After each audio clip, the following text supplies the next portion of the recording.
आपण ସମସ୍ତଙ୍କୁ ସ୍ୱାଗତ କରୁଛି ଲର୍ନ ଇନ୍ 5 ଲାଇନ୍ ଚ୍ୟାନେଲକୁ। ଆମର ଏହି ଚ୍ୟାନେଲରେ ଆମେ ମହାନ ପୁରୁଷଙ୍କର ଜୀବନୀ ବିଷୟରେ ଜାଣନ୍ତି। ଆଜି ମଧ୍ୟ ଜାଣିବା ଜଣେ ମହାନ ବ୍ୟକ୍ତିତ୍ୱଙ୍କ ବିଷୟରେ।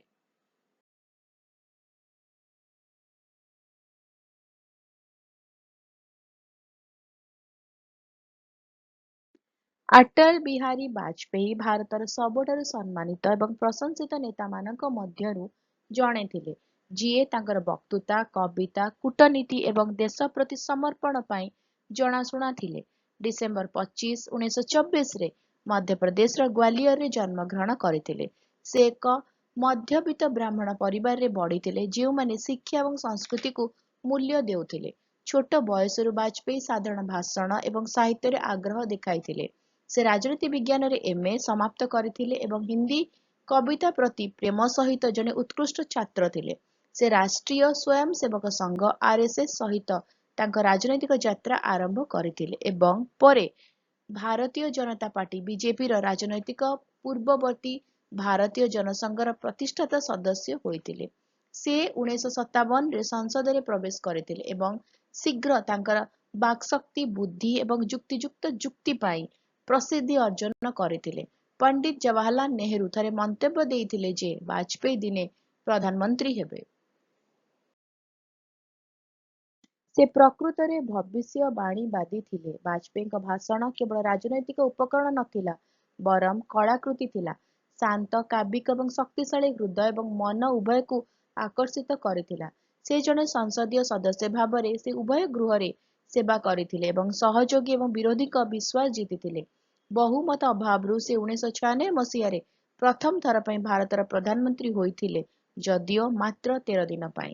ତଥାପି ତାଙ୍କର ଦ୍ୱିତୀୟ କାଳ 1998 ମସିହାରେ ଆରମ୍ଭ ହୋଇଥିଲା ଏବଂ 2004 ପର୍ଯ୍ୟନ୍ତ ଚାଲିଥିଲା, ଯାହା ତାଙ୍କୁ ପୂର୍ଣ୍ଣ 5 ବର୍ଷର କାର୍ଯ୍ୟକାଳ ପୂରଣ କରିବାରେ ପ୍ରଥମ ଅଣ-କଂଗ୍ରେସ ପ୍ରଧାନମନ୍ତ୍ରୀ କରିଥିଲା। ତାଙ୍କ ନେତୃତ୍ୱରେ ଭାରତ 1998 ମସିହାରେ ପୋଖରାଣ-2 ପରମାଣୁ ପରୀକ୍ଷଣ କରିଥିଲା, ଶାନ୍ତି ନୀତି ବଜାୟ ରଖି ବିଶ୍ୱ ସ୍ତରରେ ଭାରତର ଶକ୍ତି ଜାହିର କରିଥିଲା।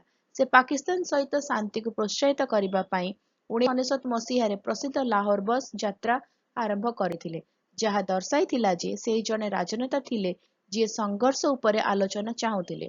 କାରଗିଲ ଯୁଦ୍ଧ ସତ୍ତ୍ୱେ ସେ ଶାନ୍ତ ରହିଲେ ଏବଂ ଆତ୍ମବିଶ୍ୱାସର ସହିତ ଦେଶକୁ ନେତୃତ୍ୱ ଦେଲେ।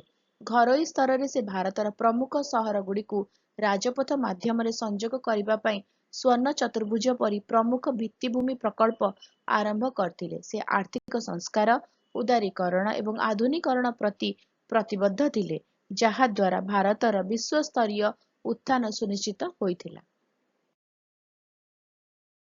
ବାଜପେୟୀ ପରମ୍ପରା ଏବଂ ପ୍ରଗତିର ଏକ ବିରଳ ମିଶ୍ରଣ ଥିଲେ, ଯାହା ଭାରତୀୟ ସଂସ୍କୃତିର ଗଭୀର ଭାବରେ ମୂଳ ଥିଲା ଏବଂ ଦୃଷ୍ଟିକୋଣରେ ମଧ୍ୟ ଭବିଷ୍ୟତମୁଖୀ ଥିଲା। ତାଙ୍କର ନୀତିଗୁଡ଼ିକ ଅନ୍ତର୍ଭୁକ୍ତ ଥିଲା ଏବଂ ସମସ୍ତଙ୍କ ପାଇଁ ବିକାଶ ଉପରେ କେନ୍ଦ୍ରିତ ଥିଲା। ପ୍ରାକୃତିକ ବିପର୍ଯ୍ୟୟ ଏବଂ ପଡ଼ୋଶୀ ଦେଶମାନଙ୍କ ସହିତ ଉତ୍ତେଜନା ସମେତ ସଙ୍କଟ ସମୟରେ ତାଙ୍କର ନେତୃତ୍ୱ ପରିପକ୍ୱତା ଏବଂ ସାହସ ଦ୍ୱାରା ଚିହ୍ନିତ ଥିଲା। ସେ ଗଣତନ୍ତ୍ର, ବାକ୍ ସ୍ୱାଧୀନତା ଏବଂ ଧର୍ମନିରପେକ୍ଷତାରେ ବିଶ୍ୱାସ କରୁଥିଲେ ଏବଂ ଦେଶକୁ ଏକତା ରଖିବା ପାଇଁ କାର୍ଯ୍ୟ କରୁଥିଲେ। ସେ ହିନ୍ଦୀ କବିତାର ଅନେକ ପୁସ୍ତକ ପ୍ରକାଶ କରିଥିଲେ, ଯାହା ତାଙ୍କର ନରମ ଦିଗକୁ ପ୍ରକାଶ କରିଥିଲା। ତାଙ୍କ ଭାଷଣଗୁଡ଼ିକ ପ୍ରାୟତଃ କବିତାର ଧାଡ଼ି ସହିତ ସଜ୍ଜିତ ହେଉଥିଲା, ଯାହା ସେଗୁଡ଼ିକୁ ସ୍ମରଣୀୟ ଏବଂ ପ୍ରଭାବଶାଳୀ କରିଥିଲା। ତାଙ୍କ ଜୀବନବ୍ୟାପୀ ସେବାକୁ ସ୍ୱୀକୃତି ଦେଇ ତାଙ୍କୁ 2015ରେ ଭାରତର ସର୍ବୋଚ୍ଚ ନାଗରିକ ପୁରସ୍କାର, ଭାରତ ରତ୍ନ ମିଳିଥିଲା। ସକ୍ରିୟ ରାଜନୀତିରୁ ଅବସର ନେବା ପରେ ମଧ୍ୟ ସେ ମର୍ଯ୍ୟାଦା, ଅନୁଗ୍ରହ ଏବଂ ଦେଶପ୍ରେମର ପ୍ରତୀକ ହୋଇ ରହିଥିଲେ। ଦଳଗତ ସୀମାରୁ ବାହାର ଲୋକମାନେ ତାଙ୍କୁ ସମ୍ମାନ କରୁଥିଲେ ଏବଂ ତାଙ୍କୁ ପ୍ରାୟତଃ ଅଜାତଶତ୍ରୁ କିମ୍ବା ଶତ୍ରୁହୀନ ବୋଲି କୁହାଯାଉଥିଲା। ତାଙ୍କର ଶାନ୍ତ ଆଚରଣ, ତୀକ୍ଷ୍ଣ ବୁଦ୍ଧି ଏବଂ ଭାବପ୍ରବଣତା ଗଭୀରତା ତାଙ୍କୁ ରାଜନେତାମାନଙ୍କ ମଧ୍ୟରେ ଅନନ୍ୟ କରିଥିଲା। ସେ ନେତା ଏବଂ ନାଗରିକଙ୍କ ଏକ ପିଢ଼ିକୁ ପ୍ରେରଣା ଦେଇଥିଲେ।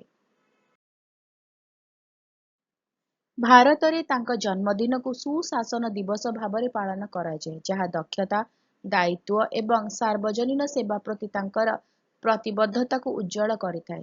ବାଜପେୟୀଙ୍କ ଭାରତ ପ୍ରତି ପ୍ରେମ ନିଃସର୍ତ୍ତ ଥିଲା ଏବଂ ସେ ଦେଶକୁ ଦୃଢ଼ ଏବଂ ଏକତା ପାଇଁ ଅକ୍ଳାନ୍ତ ପରିଶ୍ରମ କରିଥିଲେ। ମେଣ୍ଟ ରାଜନୀତି ସମୟରେ ମଧ୍ୟ ସେ ଆଲୋଚନା ଏବଂ ଅଂଶୀଦାରମାନଙ୍କ ପ୍ରତି ସମ୍ମାନ ମାଧ୍ୟମରେ ସ୍ଥିରତା ବଜାୟ ରଖିଥିଲେ। ତାଙ୍କର ଏକ ଆଧୁନିକ, ଆତ୍ମବିଶ୍ୱାସୀ ଭାରତର ଦୃଷ୍ଟିକୋଣ ଥିଲା, ଯାହା ବିଶ୍ୱରେ ମୁଣ୍ଡ ଉଚ୍ଚ କରିପାରିବ। ତାଙ୍କର ବୈଦେଶିକ ନୀତି ସନ୍ତୁଳିତ ଏବଂ ଜ୍ଞାନୀ ଥିଲା। ପ୍ରମୁଖ ଶକ୍ତି ସହିତ ସମ୍ପର୍କକୁ ସୁଦୃଢ଼ କରିବା ସହିତ ଆଞ୍ଚଳିକ ଶାନ୍ତିକୁ ମଧ୍ୟ ପ୍ରୋତ୍ସାହିତ କରିଥିଲା।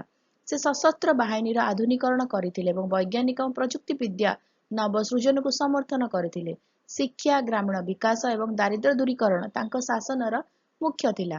ବାଜପେୟୀ ବିଶ୍ୱାସ କରୁଥିଲେ ଯେ ରାଜନୀତି କେବଳ ଏକ ବୃତ୍ତି ନୁହେଁ, ଏକ ମିଶନ ହେବା ଉଚିତ ଏବଂ ସେ ସେହି ନୀତି ଅନୁସାରେ ବଞ୍ଚିଥିଲେ।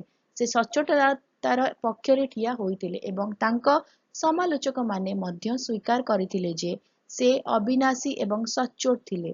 ତାଙ୍କ ସରକାର ଅର୍ଥନୀତିରେ ସଂସ୍କାର ଆଣିବା ପାଇଁ ସାହସିକ ପଦକ୍ଷେପ ନେଇଥିଲେ, ନିବେଶ ଏବଂ ଶିଳ୍ପ ଅଭିବୃଦ୍ଧିକୁ ଉତ୍ସାହିତ କରିଥିଲେ। ସେ ଘରୋଇକରଣକୁ ସମର୍ଥନ କରିଥିଲେ କିନ୍ତୁ ଗରିବଙ୍କ ପାଇଁ ସୁରକ୍ଷା ସୁନିଶ୍ଚିତ କରିଥିଲେ। ତାଙ୍କର ନିଷ୍ପତ୍ତି ନେବା ଦୃଢ଼ କିନ୍ତୁ ଅନ୍ତର୍ଭୁକ୍ତ ଥିଲା, ଏକ ନିଷ୍କର୍ଷରେ ପହଞ୍ଚିବା ପୂର୍ବରୁ ସମସ୍ତ ଦୃଷ୍ଟିକୋଣକୁ ବିଚାର କରି। ସେ ସାଧାରଣ ଲୋକଙ୍କ ସହିତ ସମ୍ପର୍କ ହରାଇ ନଥିଲେ ଏବଂ ପ୍ରାୟତଃ ସାଧାରଣ ଜୀବନରୁ କାହାଣୀ ଏବଂ ଉଦାହରଣ ଉଦ୍ଧୃତ କରୁଥିଲେ। ସେ ସ୍କୁଲ, ଗ୍ରାମ ଏବଂ ସାମରିକ ଶିବିର ପରିଦର୍ଶନ କରିଥିଲେ, ଜୀବନର ସମସ୍ତ କ୍ଷେତ୍ରର ନାଗରିକଙ୍କ ସହିତ ସଂଯୋଗ ସ୍ଥାପନ କରିଥିଲେ। ସଂସଦରେ ତାଙ୍କର ବିଦାୟୀ ଭାଷଣ ଭାବପ୍ରବଣ ଥିଲା, ଯେଉଁଠାରେ ସେ ସମସ୍ତଙ୍କୁ ମନେ ପକାଇ ଦେଇଥିଲେ ଯେ ସରକାର ଆସନ୍ତି ଏବଂ ଯାଆନ୍ତି, କିନ୍ତୁ ଦେଶ ନିଶ୍ଚୟ ରହିବ। ସେ ପ୍ରକୃତରେ ଜଣେ ନେତା ଥିଲେ ଯେ ଦେଶକୁ ନିଜ ଏବଂ ରାଜନୀତି ପୂର୍ବରୁ ରଖିଥିଲେ।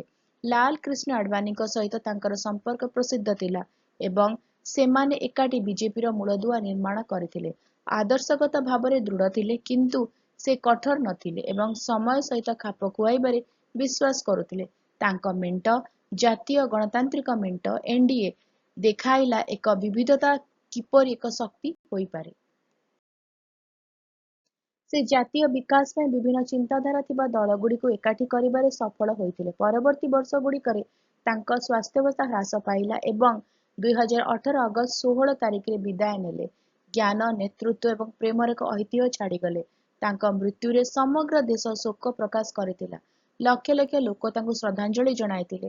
ପିଲାଙ୍କଠାରୁ ଆରମ୍ଭ କରି ବରିଷ୍ଠ ନାଗରିକ ପର୍ଯ୍ୟନ୍ତ ସମସ୍ତେ ତାଙ୍କୁ ଜଣେ ପ୍ରକୃତ ଭାରତରତ୍ନ ଭାବରେ ମନେ ପକାଇଥିଲେ। ଭାରତୀୟ ଗଣତନ୍ତ୍ର, ଅର୍ଥନୀତି ଏବଂ କୂଟନୀତିରେ ତାଙ୍କର ଅବଦାନ ଅଧ୍ୟୟନ ଏବଂ ପ୍ରଶଂସା କରାଯାଉଛି। ତାଙ୍କ ସ୍ମୃତିକୁ ସମ୍ମାନ ଜଣାଇବା ପାଇଁ ତାଙ୍କ ନାମରେ ସ୍କୁଲ, ରାସ୍ତା ଏବଂ ପୁରସ୍କାର ନାମିତ କରାଯାଇଛି। ବାଜପେୟୀ କେବଳ ଜଣେ ପ୍ରଧାନମନ୍ତ୍ରୀ ନଥିଲେ, ସେ ଜଣେ କବି, ଦାର୍ଶନିକ ଏବଂ ଦେଶପ୍ରେମୀ ଥିଲେ। ତାଙ୍କ ଜୀବନ ଏକ ଉଦାହରଣ ଥିଲା ଯେ ଜଣେ କିପରି ଶକ୍ତିଶାଳୀ କିନ୍ତୁ କୋମଳ, ଦୃଢ଼ କିନ୍ତୁ ନମ୍ର ହୋଇପାରେ। ସେ ରାଜନୀତିରେ ମର୍ଯ୍ୟାଦା ଆଣିଥିଲେ ଏବଂ ଶାସନରେ ବିଶ୍ୱାସକୁ ପ୍ରେରଣା ଦେଇଥିଲେ। ଆଜିର ନେତାମାନେ ପ୍ରାୟତଃ ତାଙ୍କର ରାଷ୍ଟ୍ରନୀତିକୁ ମନେ ପକାନ୍ତି ଏବଂ ତାଙ୍କର ସନ୍ତୁଳିତ ଆଭିମୁଖ୍ୟକୁ ଅନୁକରଣ କରିବାକୁ ଚେଷ୍ଟା କରନ୍ତି। ସେ ବିଶ୍ୱାସ କରୁଥିଲେ ଯେ ଭାରତର ବିବିଧତା ଏହାର ଶକ୍ତି ଏବଂ ଏକତା ଏହାର ଆତ୍ମା। ତାଙ୍କ ଭାଷଣ ଶୁଣି ବଡ଼ ହୋଇଥିବା ଲକ୍ଷ ଲକ୍ଷ ଲୋକଙ୍କ ହୃଦୟରେ ତାଙ୍କ କଥା ଏବେ ବି ପ୍ରତିଧ୍ୱନିତ ହୁଏ। ତାଙ୍କର ବିଚାରଧାରା ଗଭୀର ଜାତୀୟତାବାଦୀ କିନ୍ତୁ ଅନ୍ତର୍ଭୁକ୍ତ ଏବଂ ମାନବୀୟ ଥିଲା। ସେ ଯୁବପିଢ଼ିକୁ ସଶକ୍ତ କରିବାରେ ବିଶ୍ୱାସ କରୁଥିଲେ ଏବଂ ପ୍ରାୟତଃ କହୁଥିଲେ ଯେ ଭାରତର ଭବିଷ୍ୟତ ଏହାର ଶ୍ରେଣୀଗୃହରେ ନିହିତ। ସେ ଅଞ୍ଚଳ, ଧର୍ମ ଏବଂ ଭାଷା ମଧ୍ୟରେ ଆଲୋଚନାକୁ ଉତ୍ସାହିତ କରୁଥିଲେ। ବାଜପେୟୀ ଗଭୀର ଆଧ୍ୟାତ୍ମିକ ଥିଲେ ଏବଂ ସହନଶୀଳତା ଏବଂ ପାରସ୍ପରିକ ସମ୍ମାନର ମୂଲ୍ୟବୋଧରେ ବିଶ୍ୱାସ କରୁଥିଲେ। ହିନ୍ଦୀ ଏବଂ ଭାରତୀୟ ଭାଷା ପ୍ରତି ତାଙ୍କର ପ୍ରେମ ସାଂସ୍କୃତିକ ଗର୍ବକୁ ଦୃଢ଼ କରିଥିଲା। ସେ ପ୍ରେସ୍ ସ୍ୱାଧୀନତା ଏବଂ ସ୍ପନ୍ଦନଶୀଳ ନାଗରିକ ସମାଜ ପାଇଁ ଦୃଢ଼ ସମର୍ଥନ କରିଥିଲେ। ତାଙ୍କର କାବ୍ୟିକ ଶୈଳୀର ରାଜନୀତି ଲୋକଙ୍କୁ ବିଭାଜିତ କରିବା ପରିବର୍ତ୍ତେ ଏକାଠି କରିଥିଲା। ସେ କଠିନ ନିଷ୍ପତ୍ତି ନେବାରୁ କେବେ ପଛକୁ ଯାଉନଥିଲେ ବରଂ କରୁଣାର ସହିତ ସେଗୁଡ଼ିକୁ ଗ୍ରହଣ କରିଥିଲେ। ଅଟଳ ବିହାରୀ ବାଜପେୟୀ ଜଣେ ନେତା ଭାବରେ ଭାରତୀୟ ଇତିହାସରେ ଅମର ହୋଇ ରହିଛନ୍ତି, ଯିଏ ହୃଦୟ, ଆତ୍ମା ଏବଂ ମାତୃଭୂମି ପ୍ରତି ଅଟଳ ପ୍ରତିବଦ୍ଧତା ସହିତ ନେତୃତ୍ୱ ନେଇଥିଲେ। ଭିଡ଼ିଓଟି କେମିତି ଲାଗିଲା ମୋତେ କମେଣ୍ଟ କରିକି ଜଣାଇବ। ଯଦି କିଛି କ୍ୱେଶ୍ଚିନ୍ସ ଅଛି, ଡାଉଟ୍ ଅଛି, କମେଣ୍ଟରେ ଲେଖିଦେବ, ଆନ୍ସର କରିବା। ଆଉ ଯଦି ଭଲ ଲାଗିଲା ଭିଡ଼ିଓ ଟିକେ ଲାଇକ୍ କରିଦେବ, ଭିଡ଼ିଓକୁ ସେୟାର କର, ଚ୍ୟାନେଲକୁ ସବସ୍କ୍ରାଇବ କରି ବେଲ୍ ଆଇକନ୍ ପ୍ରେସ୍ କରି ଅଲ୍ ନୋଟିଫିକେସନକୁ ଅନ୍ ରଖିଥାଅ। ତାହେଲେ ଦେଖା ହବା ଆଗାମୀ ଭିଡ଼ିଓରେ। ରହୁଛି, ନମସ୍କାର।